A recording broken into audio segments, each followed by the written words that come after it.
Ladies and gentlemen, please welcome the man who recently conquered Mount Kilimanjaro. He's the CEO and co-founder of John Paul Mitchell Systems, Mr. John Paul DeJoria.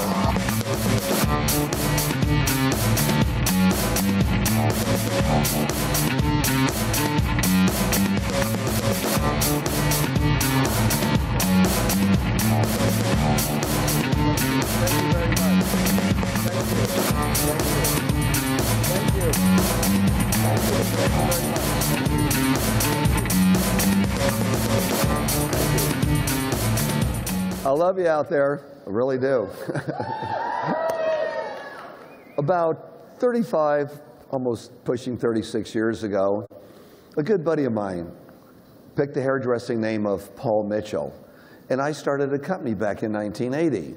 We thought we had a lot of money, our backer pulled out, we had no money. We did start the company with $700 and a dream that we could make this happen. It was very difficult. In fact, people ask, when did you know you made it? And Paul and I knew we made it about 2 years in business because we were able to pay our bills on time. Not pay them off, but pay them on time. So we knew we made it. We knew, hey, we have it made now. There were a couple things we did then that were very unique that no one had ever done in the industry. I take it back. One of them people did do, but not one of them kept their promise. One thing we said was, if we ever make it, and we really think we have the opportunity to do it, if we ever make it, we will always stay in the professional beauty industry with our hair care products, no matter what. Now, we said that. And a lot of people have said that before, but they get a little bit of money and maybe sometimes, let's say they change their ethics. We said we will do that. The second thing we will do is, if we make it, and we think we've got a good shot at making it, we will do whatever we can so that those that are business partners, that we rely on the hairdressers, get whatever we could possibly give them. Whatever we could do. We want to help. Well, the number one promise committed us, if we kept the promise, in a corner. We painted ourselves this little corner we can never get out of. No matter what happens, we can't do anything with the Paul Mitchell hair care products but stay in the professional beauty industry. So constantly when you see me on TV saying, if you see a Paul Mitchell product in any drugstore or supermarket, it's definitely either black market counterfeit, but we do not put them there, only get it in the salon. It's a real thing. Now, I was challenged on this in 2004. This wonderful hairstylist in the audience said, John Paul, this is great, but what happens if something happened to you? You may be the majority shareholder, but if you die, who knows what all your descendants or attorneys or who knows what is going to do with this company? And that's kind of scary. And I said, wow, I never thought of that. I know my daughter wants to be in the business and the rest of my family would, I think, keep in this business, but yeah, what if? So I got to thinking. In 2004, I took my majority interest in the company and I put it in a 360-year trust, where no matter what happens to me, nobody in my family or family's future generations for 360 years could ever take Paul Mitchell and our hair care products out of the professional salon industry and into the retail industry or any other industry. They can't do that for 360 years. So we're committed. We are committed. This is some commitment here. We're committed. Now, by being committed, it means that our entire future is predicated upon your future, your success, generations to follow success, our future professionals in school, and how they come out.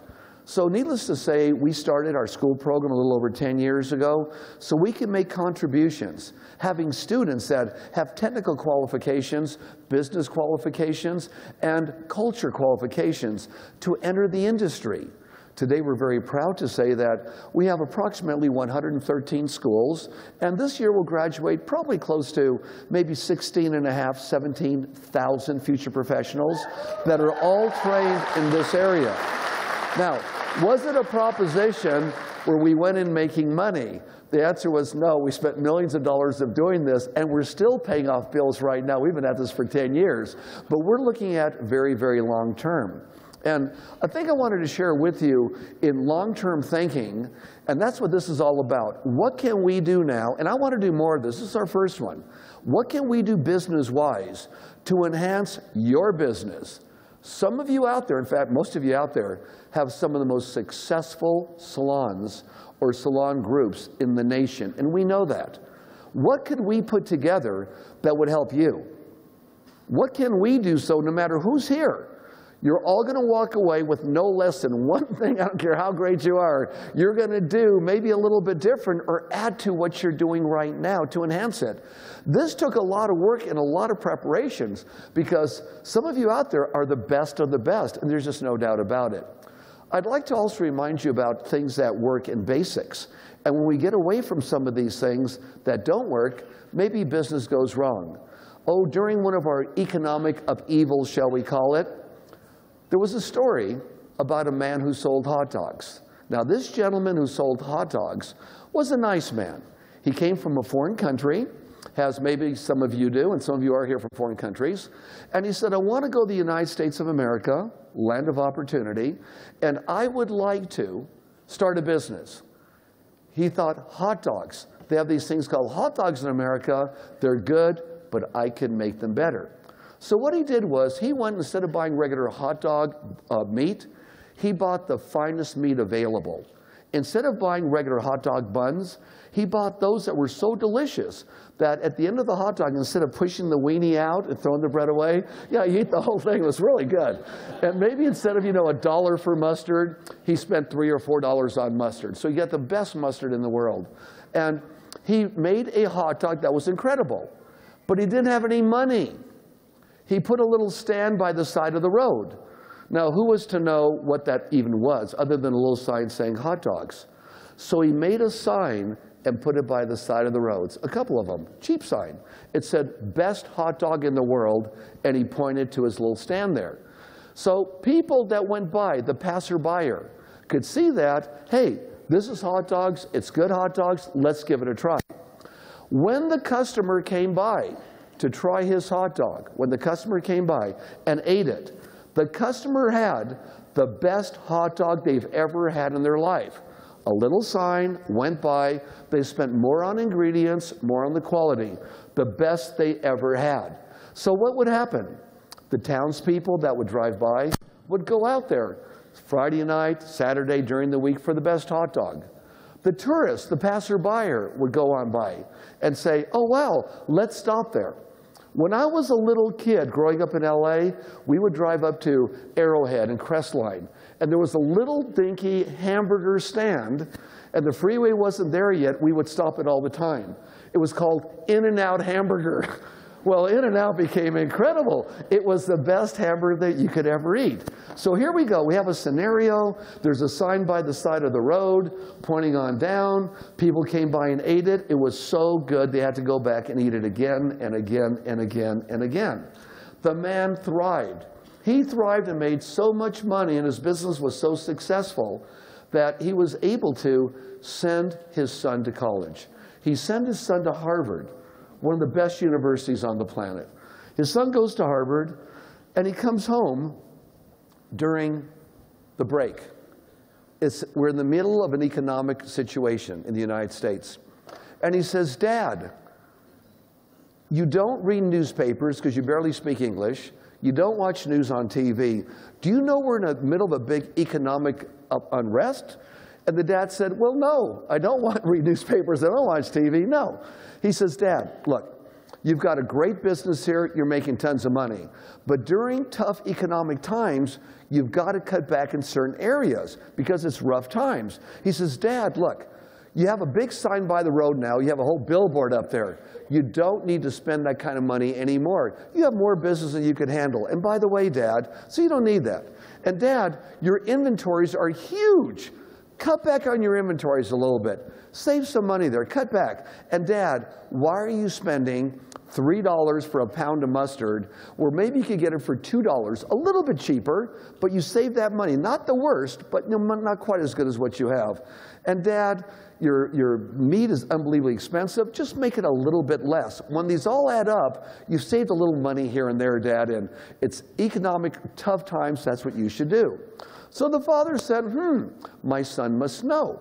He must know. He went to college. He reads the newspapers. He watches television. So the dad stopped the advertising by the side of the road. No longer could the new passerby even know there was something there. When the old person that would pass by, the regular customer, and stop and eat the hot dog, yes, it was good, but it wasn't the same. He went from here to here. Yes, that's much better than here, but it wasn't the same. And then he'd find himself running out of, whether it be mustard, whether it be buns, where he could not fulfill the customer's need. The inventory wasn't there. In a matter of months, as the town folk came out to eat the hot dog, it wasn't the same. Little by little, his business fell off. Now, he still had a business, but 3 months later, it wasn't like the business he had 3 months prior. And he said, my son must have been right. We're in these terrible economic times. There are so many things that we do, and that's what we have to address during our seminar with you. So many things that we do, and by gosh, we think we do them pretty good. But those things that we do, we don't want to cut back during difficult times, because sometimes what people tell us to do isn't quite as good as it should be, and we know that.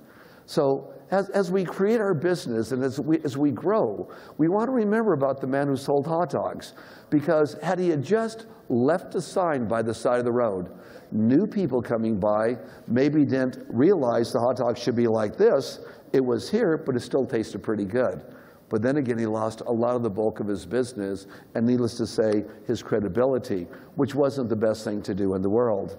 I want to also chat with you just a little bit about management and management techniques.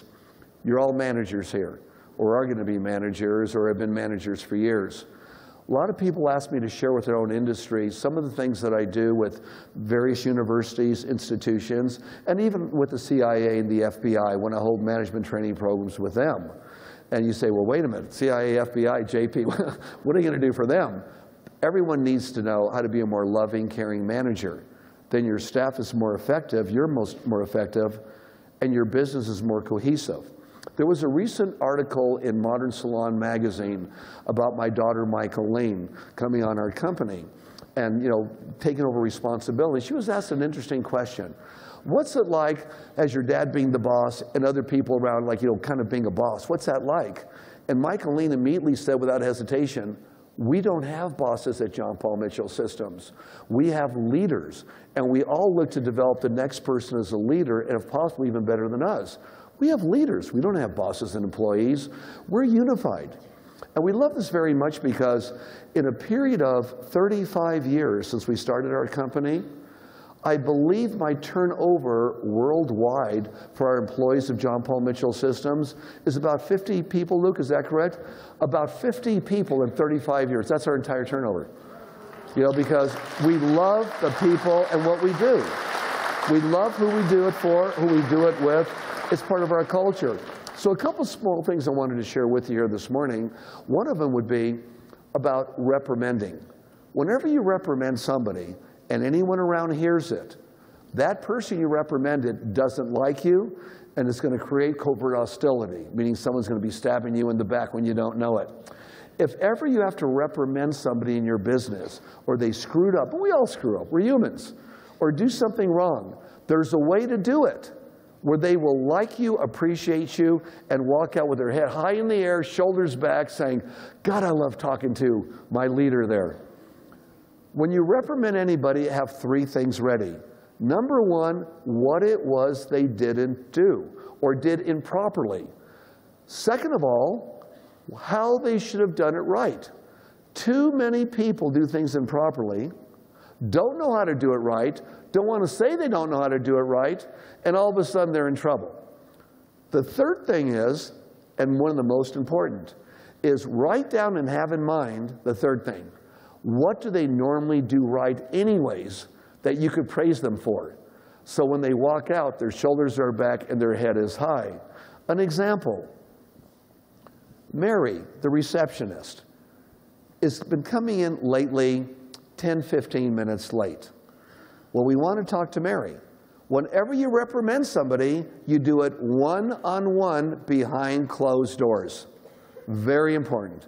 Reprimand one-on-one behind closed doors. Don't let anybody hear you reprimanding anybody. And if you've got such a big inflated ego where, well, I want to let everybody know who the boss is, boy, do they know what a jerk you are. Reprimand one-on-one behind closed doors, period.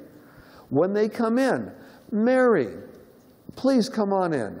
Mary, I wanted to chat with you. I know you've been coming in recently 10, 15 minutes late. And Mary, we really need you here on time, Mary. And the reason why is the phones start ringing, you come in late, people are waiting. It's a very bad example of what our business stands for, regardless of the reasons. Once we could understand, but several times. Mary, the way to do it right, honey, is try and get here 5 or 10 minutes early.